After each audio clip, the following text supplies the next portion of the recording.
Petang tadi, Blok Pembangkang sudah menang besar, menang di parlimen.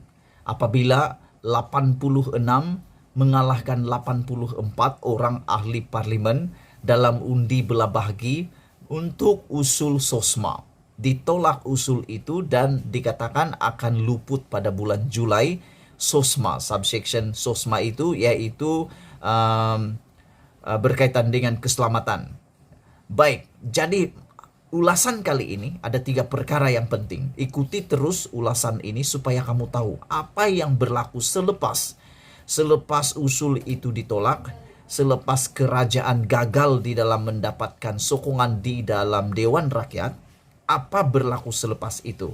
Sebelum kita lihat apa reaksi daripada parti kerajaan, terutamanya UMNO dan Barisan Nasional, kita lihat dulu apa yang akan berlaku terhadap MOU antara PH dengan Perdana Menteri Ismail Sabri Yaakob.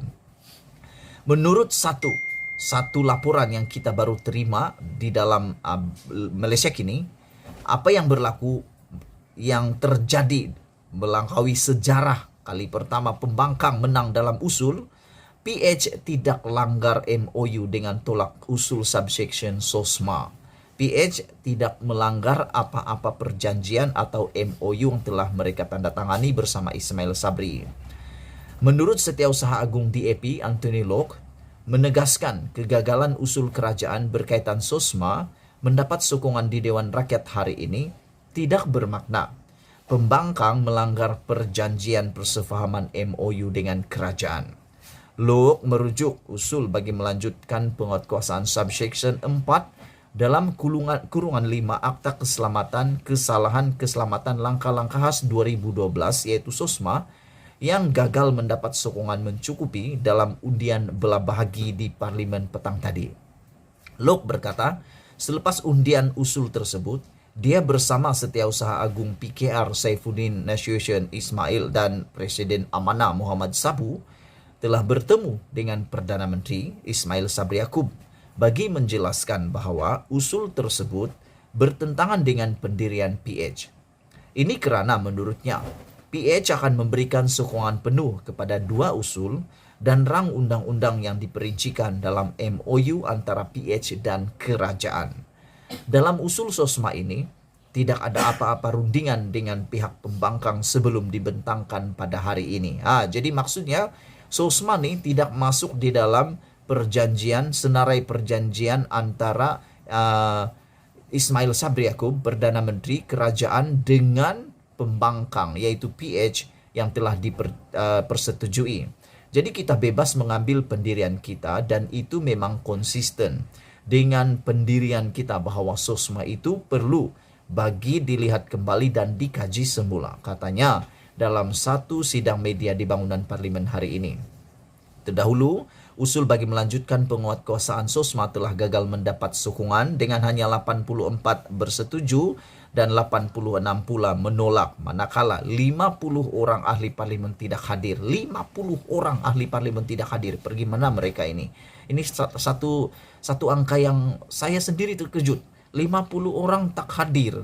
Kemana ahli parlimen nih? Ini undian bukan biasa-biasa. Ini adalah satu usul yang menentukan kebajikan hak dan keselamatan rakyat. Kenapa 50 orang tak hadir? Mereka pasti tahu ada undian. Kenapa tidak hadir? Itu menjadi persoalan saya. Adakah mereka sengaja tidak tahu atau apakah mereka buat-buat tak tahu atau memang tak tahu? Saya nak bagi tahu di sini, menurut Anthony Locke, ini tidak bermaksud kita telah melanggari MOU kita antara PH dengan kerajaan kerana usul berkenan SOSMA ini ataupun usul-usul lain, dia tidak ada berkaitan dengan MOU, kata Locke lagi. Jadi itu tentang adakah MOU antara PH dengan Ismail Sabri Yaakob dilanggar. Jawapannya tidak, kerana tiada dalam senarai. Sekarang kita akan baca pula apa reaksi ahli parlimen kerajaan, khususnya Barisan Nasional atau UMNO, apabila kalah dalam usul tersebut. Hari ini, pertamanya yang memberikan respon atas kekalahan tersebut adalah Razlan. Beliau mengatakan, Usul menteri gagal dalam dapat sokongan, tanda ketidakstabilan kerajaan. Balik-balik cerita pasal ketidakstabilan. Melaka bubar pun tidak stabil, Johor bubar pun karena ketidakstabilan. Akhirnya kekalahan undian di parlimen pun ketidakstabilan. Macam mana yang baru stabil nih? Ini yang aku menjadi bingung juga kadang-kadang. Boleh bagi tahu kah? Boleh bagi komen kah? Macam mana sebenarnya yang stabil itu? Kalah dalam undian pun tak stabil kah? Aku pun tak tahulah. Kegagalan usul Menteri Dalam Negeri Hamzah Zainuddin mendapat sokongan menunjukkan ketidakstabilan dan memberi gambaran buruk kepada kerajaan, kata ahli Majlis Tertinggi UMNO Razlan Rafi. Razlan merujuk usul SOSMA yang ditolak Dewan Rakyat hari ini selepas gagal mendapat undi yang mencukupi melalui undi belah bahagi. Kegagalan Menteri Dalam Negeri untuk meluluskan subsection SOSMA ini menunjukkan dengan jelas kerajaan sudah tidak stabil dan memberi gambaran buruk kepada kerajaan di parlimen, katanya. Ternyata perjanjian di antara kerajaan dan pembangkang sudah tidak boleh digunakan pakai dan ia terbatal, kata Razlan.